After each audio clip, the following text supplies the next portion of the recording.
सभी को मेरा प्यार भरा नमस्कार। एक बार फिर से आप सभी का वार्म वेलकम मेरे YouTube channel self development with हंसी जोशी में। प्यारे बच्चों, आज हम जिस संदर्भ में बात करेंगे, जिस टॉपिक पर हम बात करेंगे, वह टॉपिक है स्वयं सेवी। ठीक है, जिसे कि हम इंग्लिश में बोलते हैं वॉलेंटियर्स। ठीक है ना। तो प्यारे बच्चों, यहां से भी बीसी परीक्षा में 2 मार्क्स के क्वेश्चन पूछे जाते हैं। ठीक है, 3 मार्क्स के कार्यक्रम अधिकारी से और 2 मार्क्स के स्वयं सेवी से।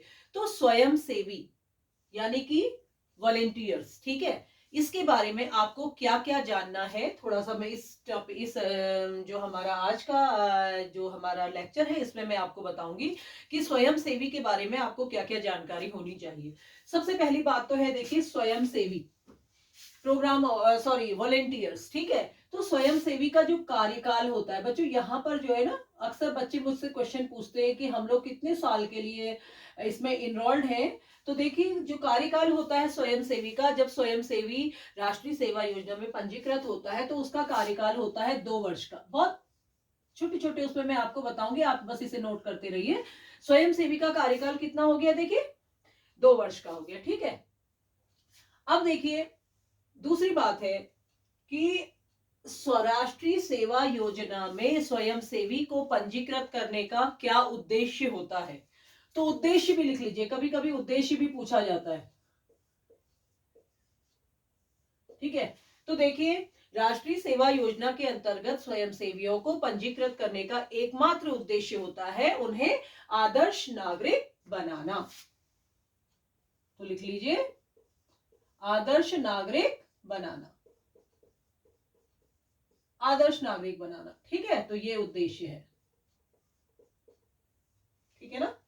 अब देखिए, अगली बात आती है कि इनका क्या दायित्व होता है। जब एक बच्चा, एक छात्र या एक छात्रा राष्ट्रीय सेवा योजना में पंजीकृत होती है तो उसके क्या कार्य दायित्व होते हैं।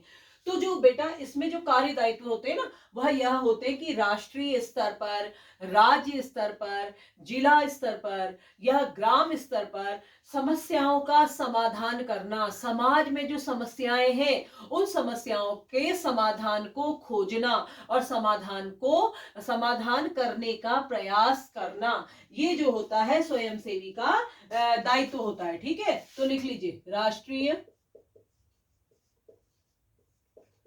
राज्य स्तर, जिला स्तर, ग्राम स्तर या विद्यालय स्तर पर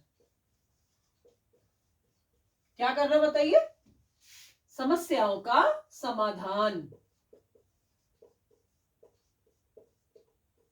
ये होता है इनका कार्यदायित्व।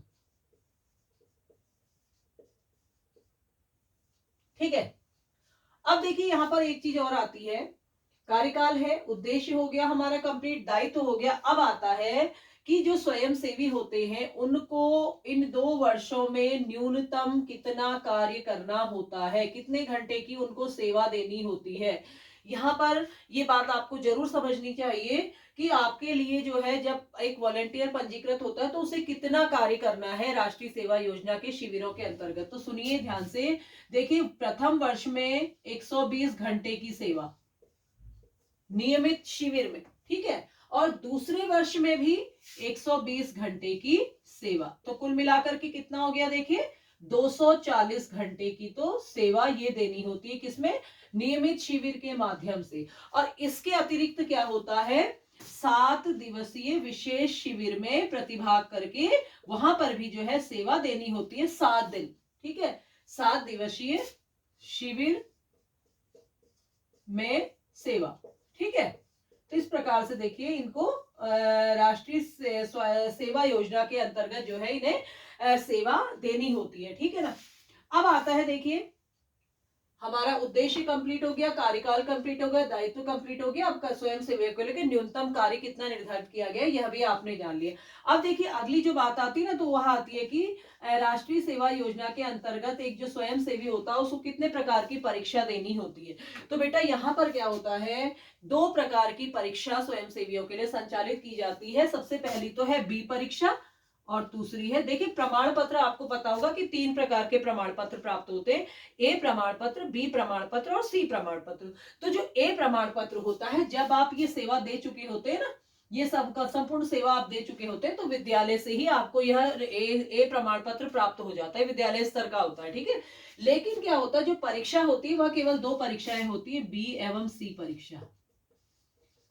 तो बी परीक्षा में क्या होता है बच्चों, बी परीक्षा आप कब देते हैं, बी परीक्षा आप तब देते हैं जब आप प्रथम वर्ष में पंजीकृत होते हैं, आपने 120 घंटे की सेवा कंप्लीट कर दी होती है, तब क्या होता है, आपको मतलब आप बी परीक्षा के लिए एलिजिबल हो जाते हैं, ठीक है।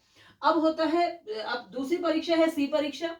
तो सी परीक्षा आप कब देते हैं, सी परीक्षा आप तब देते हैं जब आप दूसरे वर्ष में पंजीकृत होते हैं और आपने जो है बी परीक्षा उत्तीर्ण कर ली होती है, ठीक है। ये बात आप ध्यान रखिएगा। 7 दिवसीय शिविर भी आपने कंप्लीट कर लिया होता है, बी परीक्षा भी आपने उत्तीर्ण कर ली होती है, तब जाकर के आप सी परीक्षा के पात्र होते हैं, ठीक है ना। तो परीक्षा क्या हो गई, देखिए मैंने बहुत शॉर्ट में लिखा हुआ है, परीक्षा में आप लिख लीजिए बी एवं सी परीक्षा, ठीक है।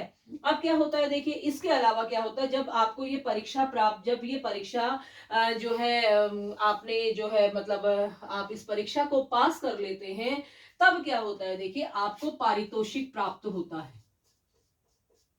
अब पारितोषिक क्या है, देखिए एक तो आपको परीक्षा से पारितोषिक प्राप्त हो जाता है, क्या हो जाता है, देखिए इस जो परीक्षा आप पास करते हैं इसमें जो आपको सर्टिफिकेट प्राप्त होता है, उसके आपको अधिमान अंक, आपको अधिमान प्राप्त होता है उसका, जब जो मतलब सरकारी जो गवर्नमेंट की जो परीक्षाएं होती है ना, विभिन्न जो प्रवेश परीक्षाएं होती है, वहां पर आपको अधिमान यानी कि अंकों का वेटेज दिया जाता है वहां पर, ठीक है। एक तो आपको ये मतलब ये पारितोषिक प्राप्त होता है। इसके अलावा क्या होता है, देखिए राष्ट्रीय स्तर के या राज्य स्तर के जो मतलब कार्यक्रम होते हैं उनमें सहभागिता, ठीक है ना। अभी देखिए जैसे हमारे स्वयं सेवी है, गणतंत्र दिवस की परेड में मतलब प्रतिभाग करते हैं, हमारे स्वयं सेवी जो है एडवेंचर कैंप में प्रतिभाग करते हैं, हमारे स्वयं सेवी जो है विभिन्न प्रकार के जो जैसे युवा दिवस जब होता है तो वहां पर प्रतिभाग करते हैं। अन्य कई प्रकार के जो हमारे राष्ट्र में या राज्य में समय समय प्रोग्राम होते हैं, तो वहां पर भी उनको जो है प्रतिभाग करने का अवसर उनको प्राप्त होता है, ठीक है। तो पारितोषिक में क्या क्या आ गया, देखिए पारितोषिक में सबसे पहले तो आपका आ गया कि विभिन्न प्रवेश परीक्षाओं में क्या प्राप्त होता है, वेटेज प्राप्त होता है, ठीक है। परीक्षाओं में वेटेज। दूसरा मैंने आपको बताया क्या होता है, देखिए राष्ट्रीय स्तर के कार्यक्रम में सहभागिता, स्तर के कार्यक्रमों में सहभागिता के अवसर प्राप्त होते हैं, ठीक है।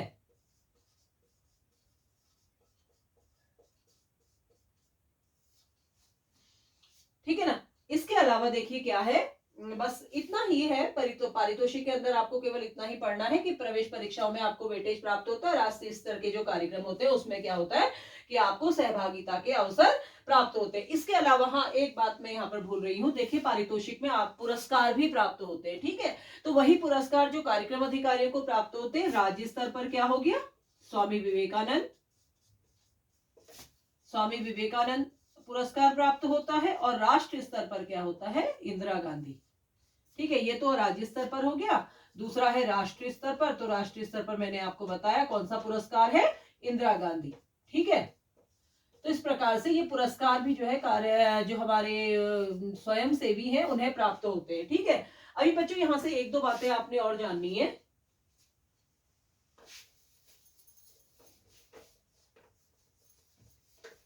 देखिए यहां पर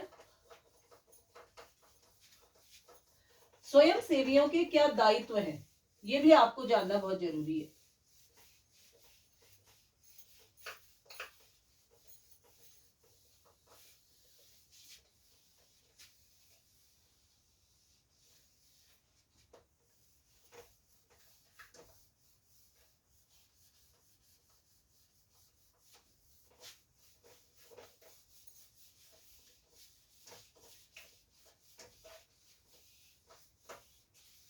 मैंने अभी आपको पूर्व में भी बताया था।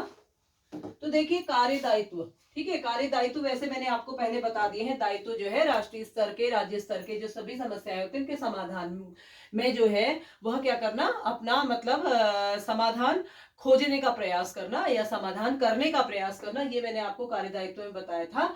इसके अलावा देखो बच्चों, कुछ कार्य दायित्व और होते हैं। देखिए जो स्वयं सेवी होता है ना, वो एक सामान्य बच्चे से अलग होता है। क्यों अलग होता है? इसलिए अलग होता है क्योंकि स्वयं सेवी के ऊपर जिम्मेदारियां होती हैं, ठीक है ना, उसके ऊपर जिम्मेदारियां होती हैं, तो वह उन बच्चों से अलग होता है। तो उसको क्या होता है, देखिए विद्यालय में भी या मतलब समाज में, यहाँ पर हम समाज की बात करेंगे, समाज के मध्य में यदि वह कोई समस्या देखता है, जैसे कि मतलब कहीं पर देखिए कोई गलत काम कहीं पर हो रहे हैं, जैसे कहीं पर सपोज एक एग्जांपल मैं देती हूँ आपको कि नशा मुक्ति, नशा कहीं पर ज्यादा मतलब नशे का समाज में प्रभाव है, तो नशा मुक्ति के लिए वह प्रयास करता है, ठीक है। कहीं पर जो है बहुत ज्यादा गंदगी फैल रखी है, तो उस गंदगी को हटाने के लिए वह प्रयास करता है। तो इसके अलावा जो है जैसे कि कभी क्या होता है, जैसे कि हमारे उस पे हमारे जो है जब ये आता है, चुनाव आते हैं, तो चुनाव में मतदान के लिए लोगों को जागरूक करना, ठीक है ना, ये भी स्वयंसेवी का कार्य होता है। तो कार्य दायित्व में ये सब बातें आती हैं, ठीक है ना। इसके अलावा बच्चों देखिए आचार संहिता, हाँ मैं एक बात और आपको बताऊं, आचार संहिता ये लिख लीजिए आप, आचार संहिता। स्वयं सेवियों के लिए बेटा कुछ आचार संहिता भी बनाई गई है, ठीक है। आचार संहिता के अंतर्गत क्या क्या आता है, देखिए सबसे पहले तो स्वयं सेवी के लिए जो सबसे जरूरी बात है वह यह है कि स्वयं सेवी कैसा होना चाहिए, अनुशासित होना चाहिए, ठीक है, उसे अनुशासन में रहना आना चाहिए। तो सबसे पहले आचार संहिता उसके लिए होती है कि स्वयं सेवी कैसा होना चाहिए, अनुशासित होना चाहिए, ठीक है। दूसरा आता है कि जब स्वयं सेवी जो है राष्ट्रीय सेवा योजना के अंतर्गत कोई कार्य करता है, तो हमेशा उसका जो राष्ट्रीय सेवा योजना का जो बैज है वह उसको धारण करना है, ठीक है ना, बैज धारण करना, यह भी जो है आचार संहिता के अंतर्गत आता है, ठीक है। तो ये हो गया। इसके अलावा देखिए क्या आता है, यहां पर आप और भी लिख सकते हैं आचार संहिता के अंतर्गत। तीसरा है व्यर्थ के विवादों से दूर रहना, किसी भी प्रकार के विवादों में नहीं पड़ना है, विवादों से दूर रहना। हम देखते हैं ना कि जो हमारा युवा वर्ग होता है वो जबरदस्ती मतलब जानबूझ करके जो विवादों को आमंत्रण देता है, तो आपको ऐसा नहीं करना है। आपको क्या करना है, व्यर्थ के विवादों से दूर रहना है, क्योंकि यह हमारी राष्ट्रीय सेवा योजना की आचार संहिता के अंतर्गत आता है, ठीक है। अगला है सामाजिक समस्याओं के निराकरण हेतु प्रयास करना, ये भी एक आचार संहिता के अंदर है। सामाजिक समस्याओं के निराकरण हेतु प्रयास करना, प्रयास, ठीक है,